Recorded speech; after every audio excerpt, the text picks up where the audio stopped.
बिहार विधानसभा चुनाव के लिए भाजपा ने 12 उम्मीदवारों की दूसरी लिस्ट जारी कर दी है।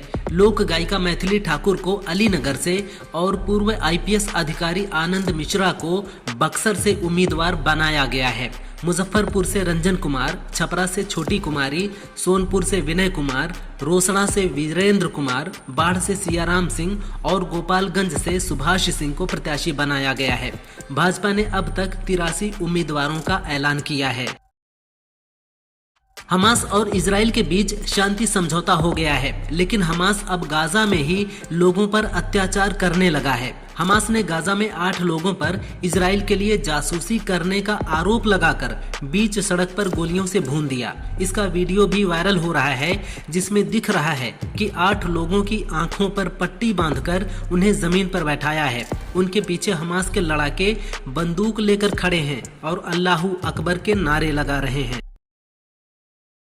अफगानिस्तान और पाकिस्तान के बीच 48 घंटे का सीज फायर हो गया है। सीमा पर दोनों देशों के बीच गोलीबारी हो रही थी, जिसमें कई लोगों की जान भी गई है। सीज फायर का ऐलान करते हुए पाकिस्तान के विदेश मंत्रालय ने कहा कि इस युद्ध विराम का उद्देश्य शत्रुता को कम करना और अस्थिर सीमा पर हाल ही में भड़की लड़ाई के बाद बातचीत का रास्ता खोलना है। पाकिस्तान के पीएम शहबाज शरीफ अमेरिकी राष्ट्रपति डोनाल्ड ट्रंप को मक्खन लगाने का कोई मौका नहीं चूक रहे हैं। हाल में गाजा समिट के दौरान शरीफ ने ट्रंप को शांति दूत बताते हुए उन्हें शांति का नोबेल दिए जाने की मांग की थी।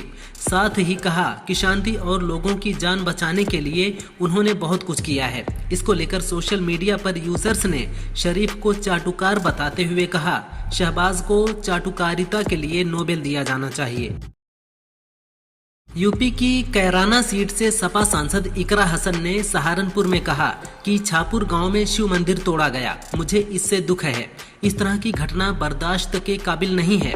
आजकल लोग नफरत फैलाने की राजनीति कर रहे हैं। बीजेपी के पूर्व सांसद के समर्थक ने मुझे मुल्ली और आतंकी कहा। ये सिर्फ मेरा नहीं, पूरे समाज की महिलाओं का अपमान है। रायबरेली में चोर समझकर भीड़ ने दलित युवक हरिओम वाल्मीकि की हत्या कर दी थी।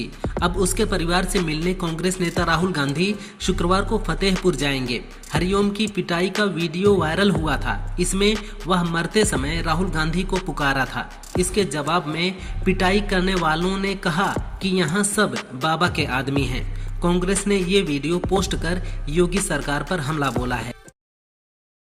तमिलनाडु सरकार हिंदी फिल्मों और गानों को बैन करने वाली थी, लेकिन सूत्रों का कहना है कि भारी विरोध के बाद सरकार पीछे हट गई है। बैन से संबंधित विधेयक कल विधानसभा में पेश किया जाना था, लेकिन अधिकारियों ने इसे संविधान के विरुद्ध बताया। वहीं बीजेपी ने इस फैसले को मूर्खतापूर्ण और बेतुका बताते हुए कहा कि भाषा का इस्तेमाल राजनीतिक उपकरण के रूप में नहीं करना चाहिए। ऐसे में सरकार ने इस विधेयक को टाल दिया है।